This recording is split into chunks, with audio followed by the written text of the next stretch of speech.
Om Namo Narayana. Welcome back to our reading of the Katha Upanishad. Today we start part 2, and this is over 3 videos corresponding to the 3 sections. So the Brahmana, known as Death, is speaking. The self-existent damned the outgoing senses. Therefore one sees externally and not the internal self. Someone who is intelligent, with his eyes turned away, desirous of immortality, sees the inner self. The unintelligent go after outward pleasures. They fall into the meshes of widespread death. But the intelligent, having known immortality to be constant, never covet here objects that are inconstant. By the self a man knows form, taste, odor, sound, touch, and sexual joy. What remains here unknowable to the self? This is what you seek. Knowing that great and all-pervading self by which one sees the objects both in the sleep and the waking states, the intelligent man grieves no more. Whoso knows the self closely, the honey-eater, the supporter of the vital airs, and the lord of the past and the future, will not henceforward protect himself. This is what you seek. He who perceives the firstborn that came into being from Brahman before the waters, and that entering from the cavity of the heart is seated there, he perceives that very Brahman. This is what you seek. He who perceives this Aditi that comes into being as the prana, comprising all the gods, that is manifested along with the elements, and that entering into the cavity of the heart is seated there, he perceives that very Brahman. That is what you seek.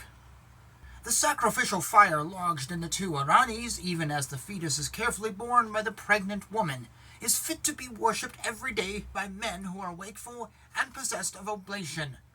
This is what you seek. On that from which the sun rises and which it sets are fixed all the gods.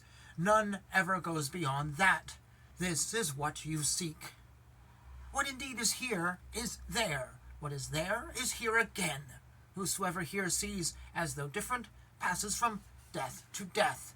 By mind alone is this attainable. There is no difference here whatsoever. Whosoever here sees as though different passes from death to death.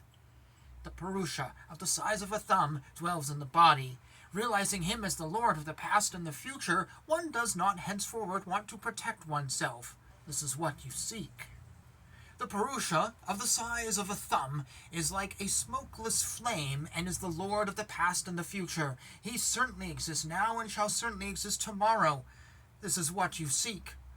As rainwater fallen on a mountain ridge runs down the rocks, so does one, seeing the selves differently, run after them alone. As pure water poured into pure water remains the same only, so does the self of the thinker who knows thus become. And this ends this section. I have to give a little translation note. I changed a sentence. So whenever I said, this is what you seek, that's me. That's not what's written here. What is here is, this verily is that thou seekest. Means the same thing as what I say, but nobody speaks like this. None of us speak in King James or Shakespearean English anymore. This verily is that thou seekest, I felt would be disruptive, particularly if you're not a native speaker, and even a native speaker, it's just disruptive. So I just changed it to this is what you seek.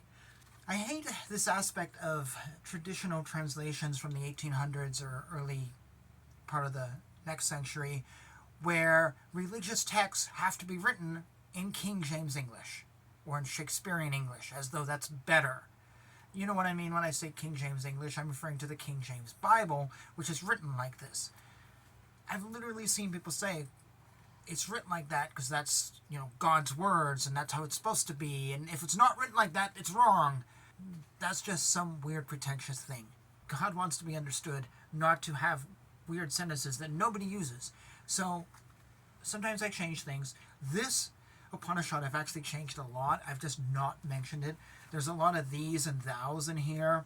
I can't really see any. Oh, here is one. In the first video I did, Father, to whom wilt thou give me? To whom will you give me? I just want to mention that. So if you're reading along, I have made changes here in the translation and retained the meaning, just thrown away this chunk.